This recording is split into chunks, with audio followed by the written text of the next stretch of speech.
Hello friends, അകലെ latest review. Ritika രാജുവിനോട് പറയാ, രാജു, നമ്മുടെ പ്രധാന ശത്രു ഇപ്പം ജയിലില്ല. അതുകൊണ്ടേ എനിക്ക് എൻ്റെ അച്ഛനെയും അമ്മയെ ഒന്നിപ്പിക്കാൻ കഴിയുമെന്ന് തോന്നുന്നു. രാജു എന്നോടൊപ്പം നിൽക്കാവോ? പിന്നെ ഇല്ലേ, ഞാൻ എപ്പോഴും ഋതുവിൻ്റെ കൂടെ അല്ലേ. രാജു, എനിക്കൊരു ഡയറി തരാമോ? അതിനെന്താ, ഈ വർഷത്തെ ഡയറി തന്നെ തരാം. വാടക വീടായിരുന്നെങ്കിലും അതിപ്പോൾ സ്വന്തം വീടായ സന്തോഷത്തിൽ തന്നെയാണ് വേണുവേട്ടനും രാധമ്മ ഇങ്ങനെ ഫുഡൊക്കെ കുക്ക് ചെയ്ത് വെക്കുന്നുണ്ട്. വേണുവേട്ടൻ ഫുഡ് കഴിക്കാനായിട്ട് കൈ കഴിയിട്ട്, എടി നീ മക്കളെ വിളിക്കുന്നില്ലേ? ഋതുമോളെ, രാജു എന്നിങ്ങനെ രാധമ്മ വിളിക്കുന്നുണ്ട്. ദേ വരുവാമ്മേ എന്ന് രാജു വിളിച്ച് പറഞ്ഞു. എടി രാധമ്മേ, ആ ഗൾഫുകാരിയെ വിളിച്ചോ? ആ കൊച്ചമ്മണി ബീബി എവിടാ? അയ്യോ, അവരെ ഞാൻ മുറിയിൽ പോയി ക്ഷണിച്ചിട്ടുണ്ട് വേണുവേട്ടാ. അവരെന്തൊക്കെയാ കഴിക്കുന്നറിയാം? ഈന്തപ്പഴം, ബദാം, പിസ്ത എല്ലാം കൊണ്ടുവന്ന് വെച്ചിട്ടുണ്ട്. ഞാൻ ചെന്ന് നോക്കുമ്പോഴേ അകത്തിരുന്ന് തിന്നുവാ അവര്. ഒരുപാട് ഡ്രൈ ഫ്രൂട്ട്സും ഒക്കെ കൊണ്ടുവച്ചേക്കുന്നു. അല്ല വേണുവേട്ടാ, ആ നാശത്തിനെ ഇവിടെ നോടിക്കാൻ എന്താ ഒരു മാർഗം? ഒരു രക്ഷയില്ല എൻ്റെ രാധേ. അതെ, പരമശിവന്റെ കഴുത്തിൽ ചുറ്റിയ പാമ്പ് പോലെയാ. ഇതൊരിക്കലും ഇവിടുന്ന് വിട്ടുപോകാൻ പോകുന്നില്ല എന്നും പറഞ്ഞിട്ട് വേണുവേട്ടൻ കടന്ന് ചിരിക്കുക. രാജു ഋതിക അങ്ങോട്ട് വരുന്നുണ്ട്. ഋതിക ചോദിക്കും, എന്തുവാ ഇത്ര തമാശ? ഒന്ന് പറഞ്ഞ ഞങ്ങളൂടെ ഒന്ന് ചിരിക്കട്ടെ. അയ്യോ എൻ്റെ മോനെ, ആ അറേബ്യൻ സുന്ദരി കൊച്ചമ്മണിയെ കുറിച്ച് പറഞ്ഞതാ. ഏതോ ഒരു വസൂരിയുടെ സ്റ്റാഫാന്നാ പറഞ്ഞത്. രാധമ്മ തിരുത്തി പറയുന്നുണ്ട്, വസൂരി അല്ല വേണുവേട്ടാ, മസൂരി. അപ്പോൾ ദാണ്ട കൊച്ചമ്മണി അങ്ങോട്ട് വരുന്നുണ്ട്. ആരാ എൻ്റെ മസൂരിയൊക്കെ കുറിച്ച് പറഞ്ഞത്? ദാണ്ട ഇക്കാന്ന് വിളിക്കാനുള്ള അധികാരമൊക്കെ ഈ കൊച്ചമ്മണിക്ക് മാത്രമേ ഉള്ളൂ. ഞാൻ ഒരു ദിവസം സ്നേഹം മൂത്തേ അങ്ങേരെ അറബാബണ്ണാന്നൊന്ന് വിളിച്ചു. അപ്പോഴേ അങ്ങേരും അങ്ങേരുടെ ബീവിയും കൂടെ എന്നെ ആ മരുഭൂമിയിലിട്ട് മൂടിയില്ലെന്നേ ഉള്ളു. അയ്യോ, അതെന്താ? അറബിയിലെ അണ്ണാന്ന് വിളിച്ചാൽ അത് മുഴുത്ത ചീത്തയാ. അതൊക്കെ പോട്ടെ, എന്താ കഴിക്കാൻ? അതെ, നിങ്ങൾ വന്ന പ്രമാണിച്ച് കോഴിക്കറിയും ചപ്പാത്തി. വേണുവേട്ടൻ ചിരിച്ചോണ്ട് പറയുക. അയ്യോ, എൻ്റെ ഫുഡിൻ്റെ രീതിയൊക്കെ അങ്ങ് മാറി. പണ്ട് ഞാൻ ഉണക്ക വരാല് വറുത്തതും ചീഞ്ഞ അയില കറി വെച്ചതും ഒക്കെ കഴിച്ചിട്ടുണ്ട്. ഇപ്പോഴതൊന്നും ഞാൻ കഴിക്കില്ല. അത് രാവിലെ ഒട്ടകപ്പാലിൽ മുക്കിയ എന്തോ 2 സാധനം കഴിക്കുമെന്ന് പറയുന്നുണ്ട്. അതെന്താണെന്ന് മനസ്സിലാകാതെ രാധമ്മ ചോദിക്കുന്നത്, അതെന്തുവാ? അതെ, ലെബനീസ് ബ്രെഡ്. അത് ഒരുമാതിരി തടുക്കുപാ പോലെ ഇരിക്കും. പിന്നെ ഗുബൂസും. വേണുവേട്ടൻ കളിയാക്കി ചിരിച്ചോണ്ട് പറയാം, അയ്യോ, ഒട്ടകപ്പാലിനൊക്കെ ഞങ്ങൾ എവിടെ പോകാനാ? രാജസ്ഥാനിനെങ്ങാനും പോകാമെങ്കിലേ കഴുതപ്പാല് കിട്ടും. അച്ഛ എന്തിനാ വിഷമിക്കുന്നത്? ഇവിടെ റബ്ബർ പാല് ധാരാളം കിട്ടുമല്ലോ. കൊച്ചമ്മണി പറയാം, അതെൻ്റെ പൊന്നുമോനെ, നീ അങ്ങ് കുടിച്ചാൽ മതി. തൽക്കാലവേ ഞാൻ എരുമപ്പാൽ കൊണ്ടങ്ങ് അഡ്ജസ്റ്റ് ചെയ്തോളാം. ഉച്ചയ്ക്ക് ഷവർമ, കൺസപ്പ്, ഗുൺസപ്പ് എന്തൊക്കെയോ പറയുന്നുണ്ട് കൊച്ചമ്മണി. യമൻ മന്തി എനിക്ക് മസ്റ്റായിട്ട് വേണം. അയ്യോ, ഇതൊക്കെ എവിടെ കിട്ടും? അതൊക്കെ ഇവിടെ കേരളത്തിൽ കിട്ടുമെന്നേ.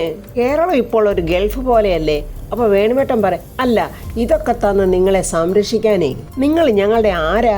നിങ്ങളെ പോറ്റിക്കോളാന്നേറ്റ പോറ്റിയൊന്നും അല്ലല്ലോ ഞാൻ. നിങ്ങൾക്ക് വേണമെങ്കിൽ ഇതാ ഇരിക്കുന്ന ഇതൊക്കെ എടുത്തു വെച്ച് കഴിച്ചോ, അല്ലാതെ വേറെ ഓരോ ഐറ്റംസും ഇവിടെ കിട്ടില്ല. കൊച്ചമ്മയുടെ ആ നിപ്പ് കണ്ടിട്ട് ഋതിക പറയാ, വല്യമ്മേ, യമൻ മന്തിയൊക്കെ നമുക്ക് വല്ലപ്പോഴും വരുത്താം. ഇപ്പം വല്യമ്മ ഇത് കഴിക്കും.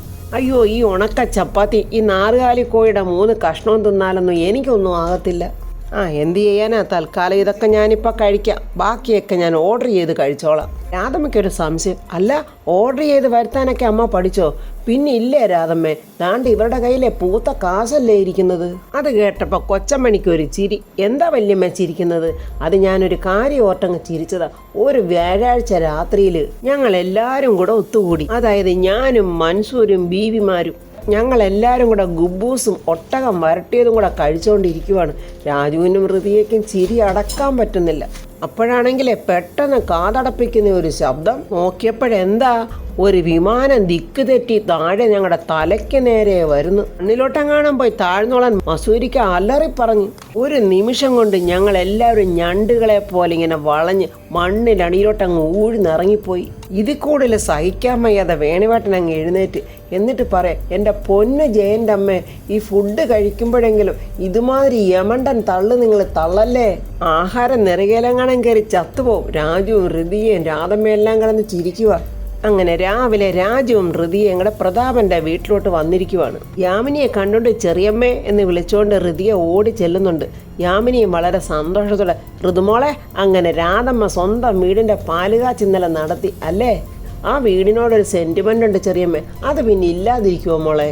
ആ വീട്ടിലല്ലേ പ്രിയയും രാജുവും ശ്രീലക്ഷ്മിയൊക്കെ ഓടിക്കളിച്ച് വളർന്നത്? അത് മാത്രമല്ല ചെറിയമ്മ, ചവിട്ടി ഇറക്കിയ വീട്ടിലോട്ട് തിരികെ കയറണമെന്നുള്ള വാശിയല്ലയോ? ഇനി അതൊന്നും മനസ്സിൽ വെക്കണ്ട മോളെ, എല്ലാം ശരിയാകും. രുക്മിണിയ അംബികയുടെ തോഴിയാ എന്ന് വെച്ച് ശ്രീലക്ഷ്മി നമ്മുടെ കുട്ടിയാ, രാജുവിൻ്റെ പെങ്ങളുവാ. അത് അവളോട് തിരിച്ചറിയണ്ടേ മാഡം?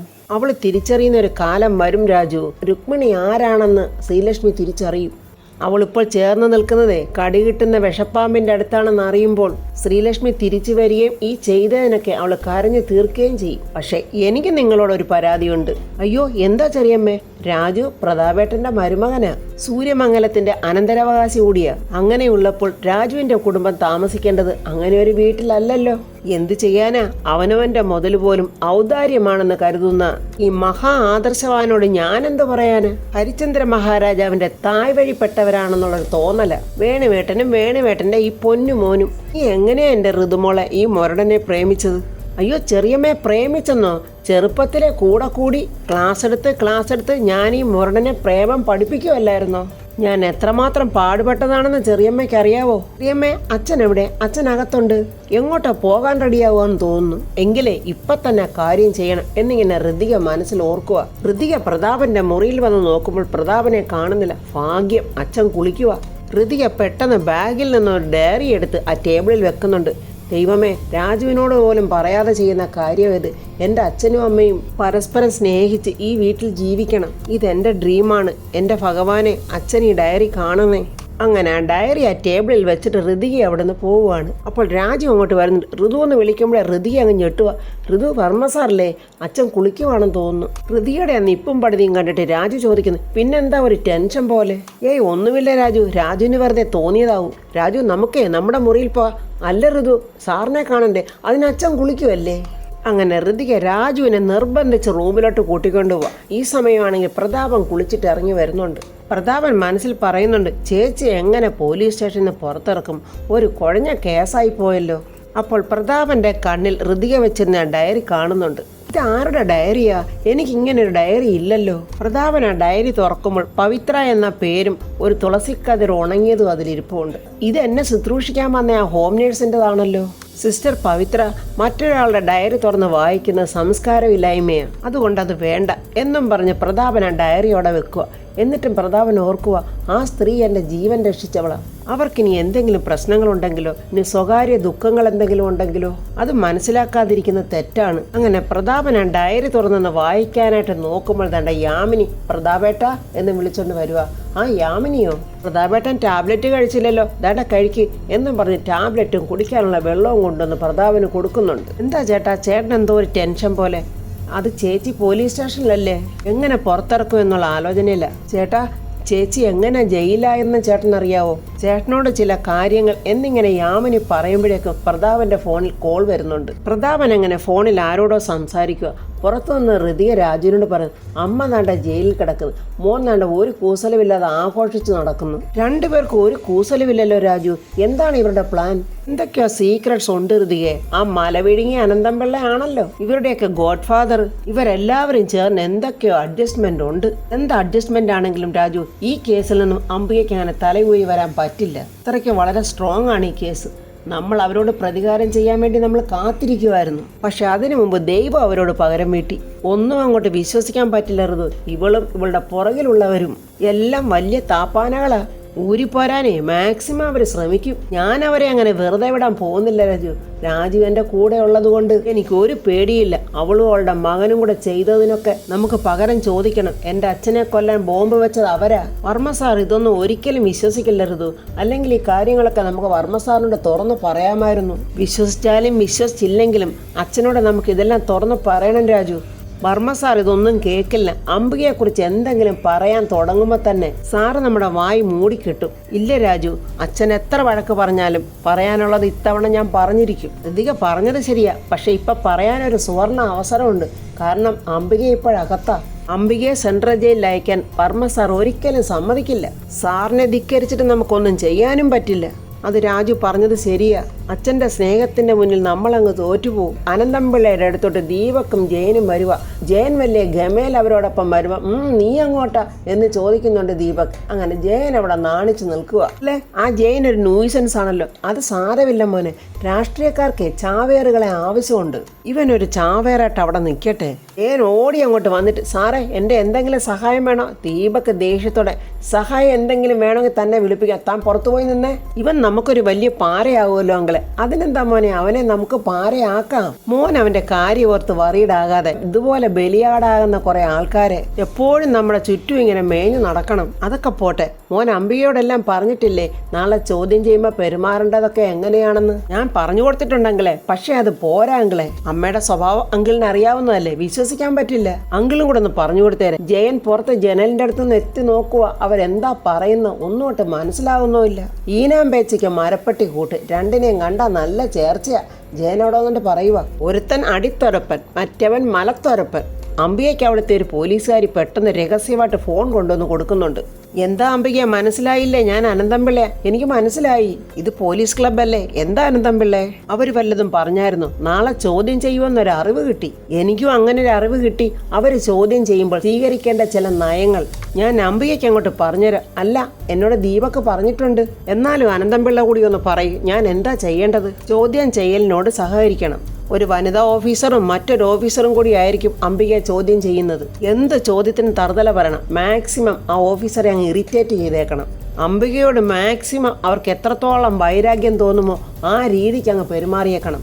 എന്നാലേ ക്ഷമ കെട്ട് അവർ ഈ കേസ് അങ്ങ് അവസാനിപ്പിക്കൂ. അങ്ങനെ എന്തൊക്കെയോ കാര്യങ്ങൾ അനന്തംപിള്ള ഇങ്ങനെ ഫോണിൽ കൂടെ പറഞ്ഞു കൊടുക്കുന്നുണ്ട് അംബികയ്ക്ക്. ജയനാണെങ്കിൽ ആ കണ്ണാടി ജനലിന്റെ പുറകിൽ നിന്ന് നോക്കുക, അവന് വല്ല മനസ്സിലായോ ഇല്ലയോ. എന്തോ മലയോടെ വിഴുങ്ങാനാണല്ലോ ഇവരുടെ പരിപാടി. ഒന്നും അങ്ങോട്ട് പിടികിട്ടുന്നില്ലല്ലോ. പ്രിയ പറഞ്ഞതുപോലെ ഒരു പോത്തുകാടനും മരമണ്ടനോടൊപ്പം ഇവരോടങ്ങ് നിൽക്കുക. എന്നാലേ ഏതെങ്കിലും ഒരുത്തന്റെ PA ആകാൻ പറ്റൂ. ദീപക് അനന്തംപിള്ളയോട് ചോദിക്കുക, അങ്കിളെ ചോദ്യം ചെയ്യൽ കഴിയുമ്പോൾ എന്തായിരിക്കും സംഭവിക്കുന്നത്? എന്ത് സംഭവിക്കാനാടാ മോനെ? അംബിക മന്ദം നടന്ന് അങ്ങ് അന്തപ്പുരത്തിലോട്ട് ചെന്ന് കയറും. അങ്ങ് ജയിലിലേക്ക് ഉടൻ വരുന്ന ഇലക്ഷനിൽ മിസ്റ്റർ ദീപക് പാർട്ടി സ്ഥാനാർത്ഥിയാവും. ഞാൻ ജയിക്കും അങ്കിളെ, നിന്നെ ജയിപ്പിക്കുകയും ചെയ്യും, ഞാൻ നിന്നെ മന്ത്രിയാക്കുകയും ചെയ്യും. എനിക്കത് മതി അങ്കിളെ. നീ മന്ത്രിയായി സത്യപ്രതിജ്ഞ ചെയ്ത് കഴിയുമ്പോൾ നിന്റെ അമ്മ അപ്പോഴേക്കും പതുക്കെ ജയിലിൽ നിന്ന് ഇറങ്ങും. നീ ഒരു നേതാവായി സംസ്ഥാനം ഭരിക്കുമ്പോൾ നിന്റെ അമ്മ പിന്നെ കുടുംബിനിയായി വീട് ഭരിക്കും. അത് പോരെ മോനെ, അത് മതി അങ്കിളെ, അത് ധാരാളം മതി. എന്റെ പൊന്നു മോനെ, നിന്നെ ഞാനൊരു നിലയിലാക്കുവടാ. ദീപക് മനസ്സിൽ പറയാൻ, ആ മകളെയും കൂടി ഇങ്ങോട്ടൊന്ന് കെട്ടിച്ചു തന്നാൽ അവളെ ഞാനൊരു നിലയിലാക്കും. ജയൻ ഒരു പിടിയും കിട്ടുന്നില്ല. പക്ഷെ പറയുക, 2 മുതലകളോട് എന്തോ വിഴുങ്ങാനുള്ള പദ്ധതിയാണല്ലോ ഇടുന്നത്. എന്നാൽ ശരി അങ്കിളെ എന്നും പറഞ്ഞ് ദീപക് അങ്ങനെ പോവാണ്. ദീപക് അങ്ങനെ പോകുമ്പോൾ അനന്തംപിള്ള ഒരു ചിരി ചിരിക്കുന്നുണ്ട്, കൊലച്ചിരി. ജനലിലോട്ടും വായി നോക്കി നിൽക്കുന്ന ജയനോട് ചോദിക്കുന്നു, എന്താടോ താനോടെ നോക്കുന്നത്? ഒന്നുമില്ല, ഉത്തരത്തിലൊരു പല്ലി. താൻ എന്തിനാടോ അങ്ങോട്ട് എത്തി വലിഞ്ഞു നോക്കിയത്? അയ്യോ, ഞാൻ ഒന്നും കേട്ടില്ല. എന്നാ ഇത് പിടിച്ചോ എന്നും പറഞ്ഞ് ദീപക് കുറച്ച് കാശ് ജയന് കൊടുത്തിട്ട് ഒന്ന് ചുറ്റിക്കറങ്ങിയിട്ടൊക്കെ വാ. അയ്യോ എൻ്റെ ദൈവമേ, 2000 രൂപ എന്നും പറഞ്ഞ് സന്തോഷത്തോടെ ജയൻ ആ പൈസ വാങ്ങിച്ചുകൊണ്ട് പോകുന്നുണ്ട്. അങ്ങനെ അംബികയെ ചോദ്യം ചെയ്യാൻ ഓഫീസേഴ്സ് വന്ന് അവർ ചോദിക്കുന്നു, നിങ്ങൾ എന്തിനാ ഇങ്ങനെ ചോദ്യം ചെയ്യുമ്പോൾ തർക്കുത്തരം പറയുന്നത്? ചോദ്യം ചോദിക്കേണ്ടതും അതിന് വ്യക്തമായ ഉത്തരം കണ്ടെത്തേണ്ടതും ഞങ്ങളുടെ ഡ്യൂട്ടിയാണ്. അതിന് ഞാൻ ചെയ്യാത്ത കാര്യങ്ങളാണല്ലോ നിങ്ങൾ എന്നോട് ചോദിക്കുന്നത്. അത് നിങ്ങൾ ചെയ്തതാണോ അല്ലയോ? ചോദ്യം ചെയ്യലിൽ കൂടെ ഞങ്ങൾക്ക് വ്യക്തമായിട്ട് മനസ്സിലാവും. അംബിക വലിയ ഗമയിലും അഹങ്കാരത്തിലും പറയാ, ഞാനൊന്നും ചെയ്തിട്ടില്ല. നിങ്ങളൊരു കാര്യം മനസ്സിലാക്കണം, നിങ്ങളുടെ ഈ IPS-നേക്കാളും വലുതാ എൻ്റെ ഈ പദവി. ഞാനേ മിനിസ്റ്ററാ. അപ്പൊ പോലീസ് ഓഫീസർ പറയുന്നു, അതിന് നിങ്ങളിപ്പോൾ മിനിസ്റ്റർ അല്ലല്ലോ, നിങ്ങളൊരു പ്രതിയല്ലയോ? ഞാനേ ഒരു പ്രതിയുമല്ല, ഒരു കുറ്റം ചെയ്തിട്ടുമില്ല. ഞങ്ങളോട് മാക്സിമം സഹകരിച്ചാൽ നിങ്ങൾക്ക് കൊള്ളാം, അല്ലെങ്കിലേ കുഴപ്പം നിങ്ങൾക്ക് തന്നെ. മന്ത്രിയായ നിങ്ങളുടെ ഉത്തരവാദിത്തത്തിലല്ലേ ഈ ക്വസ്റ്റ്യൻ പേപ്പർ ഹാൻഡ്ലിംഗ് നടന്നത്? അംബിക ഒന്നും മിണ്ടാതെ ദേഷ്യത്തോടെ ഇരിക്കുക. എന്താ എൻ്റെ ചോദ്യം നിങ്ങൾ കേട്ടില്ലേ? ആ, ഞാൻ കേട്ടു. എന്നാലേ മറുപടി പറയാൻ എനിക്ക് തൽക്കാലം സൗകര്യമില്ല. അപ്പോഴതിലൊരു ഓഫീസർ പറയുന്നുണ്ട്, ഇവരോട് തനി പോലീസ് മറ വേണ്ടി വരും. എന്ത് ചെയ്യാനാ? ഗത്യന്തരമില്ലെങ്കിൽ നമുക്ക് ആ വഴി സ്വീകരിക്കേണ്ടി വരും. എക്സാം കമ്മിറ്റിയായിട്ട് നിങ്ങൾക്ക് നേരിട്ട് ബന്ധമുണ്ടോ? നിങ്ങളുടെ ഫോൺ പരിശോധിച്ചപ്പോൾ എക്സാം ബോർഡ് ചെയർമാനുമായിട്ട് നിങ്ങൾ പലതവണ സംസാരിച്ചതായിട്ട് കാണുന്നു. കോൾ ഹിസ്റ്ററിയൊക്കെ ഞങ്ങളുടെ കയ്യിലുണ്ട്. അംബിക വിട്ടുകൊടുക്കാൻ ഒരു പദ്ധതിയുമില്ല. എൻ്റെ ഫോണിൽ ഞാൻ പലരെയും വിളിക്കും. അത് നിങ്ങൾക്കൊക്കെ എന്താ? അതൊക്കെ എന്താ? ക്വസ്റ്റ്യൻ പേപ്പർ ചോർത്താനാണോ? പ്രിന്റിംഗ് പ്രസ്സിൽ കയറി നിങ്ങൾ ഇടപെട്ടിട്ടുണ്ടോ? വേണ്ട, ഞാൻ ഒരിടത്തും പോയി ഇടപെട്ടിട്ടില്ല. ക്വസ്റ്റ്യൻ പേപ്പർ ലീക്കായതിൻ്റെ തലേ ദിവസം നിങ്ങൾ ആരെയാ കണ്ടത്? ഞാൻ ആരെയും കണ്ടിട്ടില്ല. ഓഫീസിൽ നിന്ന് ഞാൻ നേരെ വീട്ടിലേക്കാണ് പോയത്. 98453722. ഇത് ആരുടെ നമ്പരാ? അതൊന്നും എനിക്കറിയില്ല. എന്നാലേ ഞങ്ങൾക്കറിയാം. പ്രിന്റിംഗ് പ്രോസസ്സിലെ ഷാജി രാമചന്ദ്രന്റെ നമ്പറാണിത്. ഈ നമ്പറിൽ അന്ന് നിങ്ങൾ 8 പ്രാവശ്യം വിളിച്ചിട്ടുണ്ട്. എന്ത് ചോദിച്ചാലും നിങ്ങൾക്ക് ഉത്തരവില്ല. പക്ഷെ ഇതൊക്കെ തെളിയിക്കാനേ ഞങ്ങൾക്കറിയാം. എന്നിട്ട് പോലീസ് ഓഫീസർ ഒരു ഡോക്യുമെന്റ്സ് എടുത്ത് അംബികയെ കാണിക്കും. വേണ്ട, ഈ ഡോക്യുമെന്റ്സ് കണ്ടോ? ഇത് നിങ്ങളുടെ ഓഫീസിൽ നിന്നും പുറത്തു പോയതാ. നിങ്ങളുടെ അറിവോടുകൂടി അല്ലാതെ ഇത് എങ്ങനെ പുറത്തു പോകും? എനിക്കറിയില്ല. എന്നാലേ പ്രിന്റിംഗ് പ്രോസസ്സുള്ള CCTV ദൃശ്യങ്ങളെ ഞങ്ങളുടെ കിട്ടിയിട്ടുണ്ട്. ഒരു ഫോട്ടോ കാണിച്ചിട്ട് ഓഫീസർ ചോദിക്കും, ഇയാളെ നിങ്ങൾക്കറിയാമോ? എനിക്കറിയത്തില്ല. മറ്റേ ഓഫീസർക്ക് ദേഷ്യം വരും. സ്റ്റോപ്പ്. ഇയാളുടെ ഫോണിലേക്ക് നിങ്ങളുടെ കോൾ പല പ്രാവശ്യം പോയിട്ടുണ്ട്. അതുപോലെ തന്നെ തിരിച്ചും. നിങ്ങൾ ഇനി ഏത് കൊമ്പത്തിലെ തമ്പുരാട്ടിയാണെങ്കിലും കുറ്റം ചെയ്തിട്ടുണ്ടെങ്കിൽ ഞങ്ങളത് തെളിയിച്ചിരിക്കും. ഇനി ഇവരെ ഈ മേശയുടെ കാലിൽ പിടിച്ച് കെട്ടാം. 4 കോൺസ്റ്റബിളിനെ വിളിച്ച് ചുറ്റും നിർത്തി ഇടിക്കാം. എന്നാലേ ഇവര് കുറ്റം സമ്മതിക്കൂ. അംബികയൊന്ന് വിരളുന്നുണ്ട്. അപ്പോൾ ഓഫീസർ പറയാം, നിങ്ങളൊരു പഠിച്ച കള്ളിയാ. ഇതൊക്കെ നിങ്ങളുടെ അഭ്യാസങ്ങളാണെന്ന് ഞങ്ങൾക്കറിയാം. തല്ലു മേടിച്ചാലേ സത്യം പറയുമെങ്കിൽ അങ്ങനെ തന്നെ ആകട്ടെ. അപ്പോൾ ഫ്രണ്ട്സ്, അംബികയ്ക്ക് ഇതാണ്ട ശരിക്കും അടി വീഴാനാണ് പോകുന്നത്. അംബികയ്ക്ക് അടി കൊള്ളണം. അത്രത്തോളം ദ്രോഹങ്ങളാണ് അംബിക ചെയ്തത് എല്ലാവർക്കും. സ്വന്തം സഹോദരനാണെന്ന് പോലും നോക്കാതെ സഹോദരന്റെ ജീവിതം തുലച്ചവളാണ് അംബിക. എത്ര പേരെ കണ്ണുനീരിലാഴ്ത്തിയവള, എത്ര പേരെ കൊന്നവള. അപ്പോൾ ഇതൊക്കെ അംബിക അനുഭവിക്കണം. അതിനുശേഷം അനന്തം പിള്ളയും ദീപക്കും രുക്മിണിയൊക്കെ അനുഭവിക്കുന്ന കാര്യങ്ങളൊക്കെ നമുക്ക് കാണാം. എൻ്റെ ഈ റിവ്യൂ ഇഷ്ടപ്പെട്ടാൽ ലൈക്കും കമൻസും, സബ്സ്ക്രൈബ് ചെയ്യാത്തവർ സബ്സ്ക്രൈബ് ചെയ്യണേ.